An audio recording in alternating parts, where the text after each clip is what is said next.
Kalau punya uang 100.000, apakah bisa untuk investasi? Jawabannya tentu saja bisa. Di Bibit, kalian bisa memulai berinvestasi hanya dengan 100.000 rupiah. Jadi tidak ada alasan bahwa investasi itu hanya untuk orang kaya. Dengan 100.000 saja kalian sudah bisa berinvestasi di Bibit. Dari berbagai platform untuk investasi, Bibit mungkin salah satu yang paling terkenal. Bibit ini cocok sekali untuk kalian yang baru ingin memulai berinvestasi. Ada 4 produk investasi yang ditawarkan di aplikasi Bibit. Yang pertama ada reksadana, lalu ada SBN Retail, lalu ada juga obligasi FR, dan yang terakhir adalah saham. Karena saya juga masih pemula di dunia investasi, jadi di video kali ini saya hanya ingin sharing pengalaman saya berinvestasi di Bibit. Oke, langsung kita buka saja aplikasinya. Sambil kita menunggu aplikasinya terbuka, di sini saya akan menjelaskan bahwa saya hanya berinvestasi sebesar 800.000. Nah, uang 800.000 ini saya bagi 8 reksadana. Jadi, masing-masing untuk setiap reksadananya itu saya hanya berinvestasi 100.000. Nah, di sini saya akan sharing berapa sih keuntungannya setelah 1 bulan saya berinvestasi. Di Bibit ini saya hanya berinvestasi di reksadana. Untuk ketiga produk investasi lainnya, saya tidak berinvestasi sama sekali karena saya merasa masih belum cukup mengerti untuk ketiga produk lainnya itu. Pada menu home ini, di bagian paling atas, kita bisa melihat nilai portofolio milik saya. Lalu di bawahnya ada menu portofolio, nabung rutin, referral, dan lainnya. Kalau kalian ingin menggunakan fitur nabung rutin ini, kalian harus mengkoneksikan aplikasi Bibit ini dengan aplikasi Bank Jago ataupun aplikasi GoPay. Nah, jika kalian menggunakan aplikasi Bank Jago, kalian bisa mengikuti challenge nabung rutin selama 3 bulan berturut-turut dan akan mendapatkan bonus sebesar Rp50.000. Lumayan banget kan bonusnya kalau kalian bisa mengikuti challenge-nya selama 3 bulan berturut-turut. Lalu di bagian produk investasi, kita bisa melihat 4 pilihan produk yang bisa kita pilih untuk berinvestasi. Di sini saya hanya berinvestasi di reksadana. Untuk SBN Retail, obligasi FR, dan saham, saya tidak berinvestasi sama sekali karena saya merasa pengetahuan saya masih belum cukup untuk berinvestasi di ketiga produk tadi. Lalu di bagian bawahnya terdapat menu portofolio. Untuk portofolio saya ini saya namakan dana tabungan. Oke, tidak usah berlama-lama lagi, kita langsung buka saja bagian portofolionya. Jadi di sini saya berinvestasi di 8 reksadana. Masing-masing reksadana sebesar 100.000. Jadi kalau ditotalin saya berinvestasi sebesar 800.000.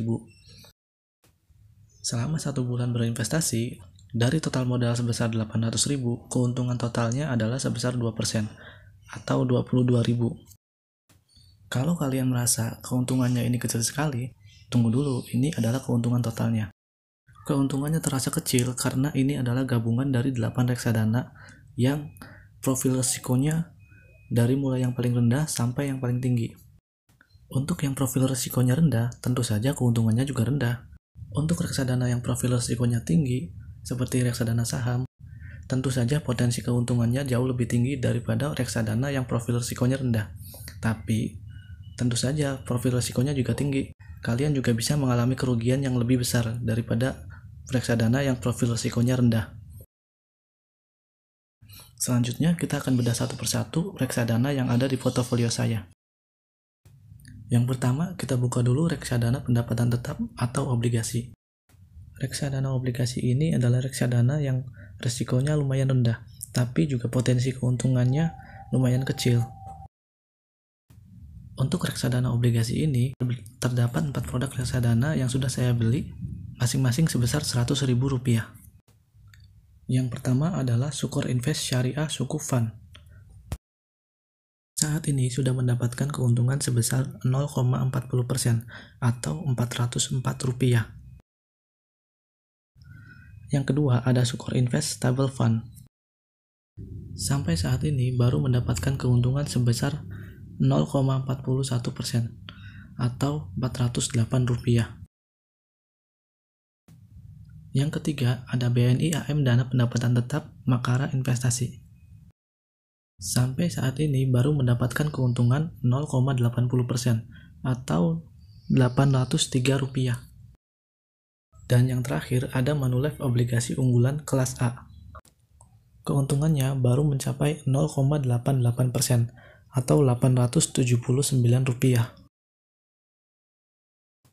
Secara keseluruhan, dengan modal Rp400.000, reksadana obligasi ini sudah menghasilkan keuntungan 0,62% atau Rp2.494. Reksadana obligasi ini sesuai dengan profil risikonya yang rendah, keuntungan yang dihasilkan dalam 1 bulan pun cukup rendah, yaitu hanya berkisar di 0,4 saja atau sampai 0,8. Itu cukup rendah kalau menurut saya sih. Tapi berkat risikonya yang rendah, reksadana obligasi ini cocok kita jadikan tabungan atau simpanan yang sewaktu-waktu bisa kita cairkan. Karena kemungkinan untuk reksadana obligasi ini nilainya turun itu sangat kecil. Jadi ini cocok sekali untuk dana darurat atau dana tabungan. Selanjutnya, kita akan bahas reksadana saham yang ada di portofolio saya. Di reksadana saham ini, saya hanya membeli 2 reksadana saham, masing-masing sebesar 100.000. Yang pertama adalah Sukor Invest Equity Fund. Dalam 1 bulan, reksadana saham Sukor Invest Equity Fund ini sudah menghasilkan keuntungan sebesar 6,07% atau Rp6.074. Lumayan besar dalam waktu 1 bulan. Selanjutnya ada reksadana saham BNP Paribas Sri Kehati. Dalam 1 bulan, reksadana saham BNP Paribas Sri Kehati ini sudah menghasilkan keuntungan sebesar 8,57% atau Rp8.528. Ini cukup besar kalau menurut saya. Kalau kalian beli saham sendiri untuk pemula menghasilkan 8% sebulan itu cukup sulit kalau kalian beli saham secara pribadi. Selanjutnya, reksadana yang ketiga ini adalah reksadana campuran. Reksadana campuran adalah reksadana yang isinya itu terdiri dari instrumen pasar uang, lalu ada suku atau obligasi, dan ada saham juga. Untuk komposisinya sendiri, setiap manajer investasi itu komposisinya berbeda-beda. Di reksadana campuran ini ada 2 reksadana pilihan saya. Yang pertama adalah Schroder Dynamic Balance Fund dengan keuntungan yang sudah dihasilkan yaitu 1,08% atau Rp1.080. Lalu di bawahnya ada Sukor Invest Citra Dana Berimbang yang sudah menghasilkan keuntungan sebesar 4,22% atau Rp4.222. Jika ditotal, dengan modal 200.000, keuntungan yang sudah diraih oleh reksadana campuran ini selama berinvestasi selama 1 bulan adalah 2,65% atau Rp5.300. Ya, ini masih lebih baik kalau kita bandingkan dengan reksadana obligasi. Tapi ini juga masih lebih rendah kalau dibandingin dengan reksadana saham. Wajar aja karena ini secara profil risikonya reksadana campuran ini tipe menengah atau tipe moderat. Untuk kalian yang masih ragu berinvestasi di Bibit, Bibit ini punya beberapa keunggulan dibandingkan dengan platform investasi yang lain. Yang pertama, Bibit sudah terdaftar dan diawasi oleh OJK atau Otoritas Jasa Keuangan. Ini penting karena menandakan Bibit bukanlah investasi bodong. Yang kedua, aplikasi Bibit sudah didownload lebih dari 5 juta di aplikasi Google Play Store. Ini berarti banyak orang yang percaya menginvestasikan uangnya di aplikasi Bibit ini. Dan yang ketiga, yang paling saya suka, transaksi di Bibit ini gratis biaya komisi. Jadi kita bebas melakukan order, pembelian atau penjualan tanpa adanya potongan biaya komisi sama sekali. Oke, segitu saja video kali ini. Kedepannya saya akan terus update portofolio saya di Bibit ini. Jika kalian ada pertanyaan, silahkan tulis di kolom komentar. Jangan lupa juga klik tombol like-nya, lalu subscribe channel ini, serta nyalakan loncengnya, supaya Anda tidak ketinggalan video-video terbaru dari channel ini. Terima kasih.